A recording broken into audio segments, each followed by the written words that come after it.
Vegas without knowing where to stay, and somebody was willing to offer his place for me. And I was there for a couple of weeks until I got a place of my own, and I moved out. He didn't ask me where I came from, which tribe I belong to, what part of the country. All he knew is that I needed help at that material time, and he granted it. And I remain eternally grateful for that human gesture. We've drifted, there's no doubt about it, because the world itself is conflicted. There are global crises all over the world, and we are partakers, we are getting our share of it. There must be a new renaissance of the Nigerian people to go back to our old ways. Our communal values, our family values have totally been eroded. Humanity has literally jumped out of the window. That affects the essence of life. And I believe that all Nigerians have a responsibility for the restoration of what we used to be.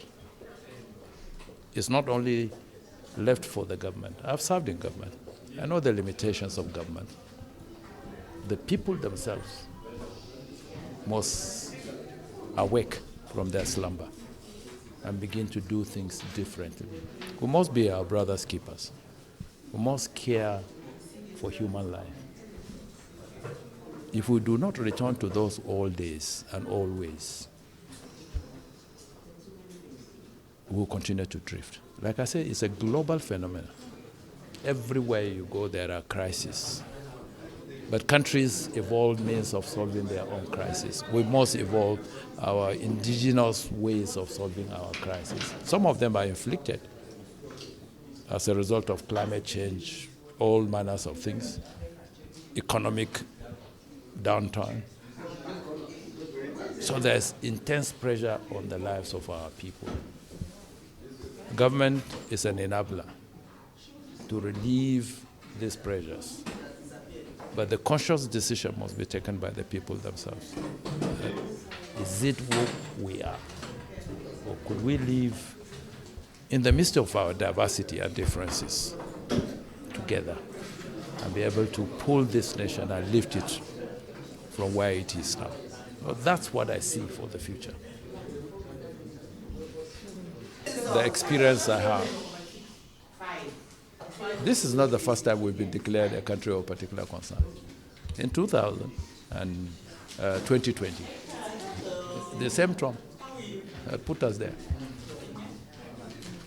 But without the drama that this one followed.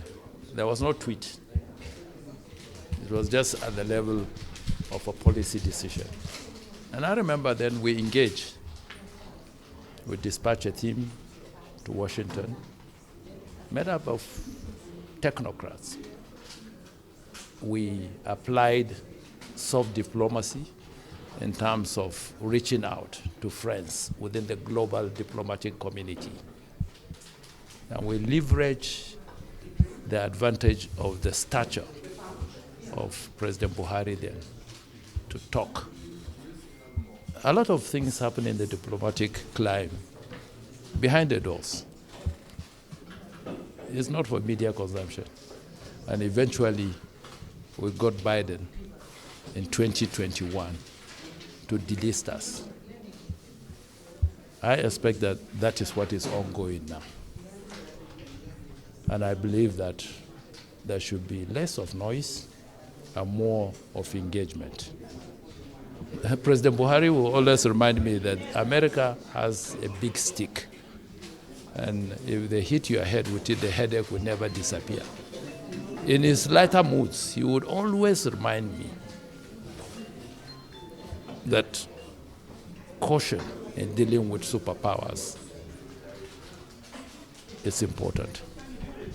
Constant engagement, political back-end engagements, and leveraging friendship globally is equally important in the resolution of the issues now. We will resolve it. Nigeria is a great country. We are 230 million people. If anything happens to this country, if we explode and just walk across West Africa, we eat up all the food. And there will be starvation. People will die of starvation by our sheer number. So even globally, the world is not interested in the breakup of Nigeria. I can tell you that. Because they know the enormity of the problems that will overflow Africa. Not West Africa, Africa. Right now, our people have traveled different areas and different countries. Even the migration issue that is attended with that has become matters of concern for those nations. Talk less of 230 million people scattered all over the place. So I believe with the engagement, with diplomatic backdoor shuttles, with empirical explanations, statistics, we would overcome these challenges.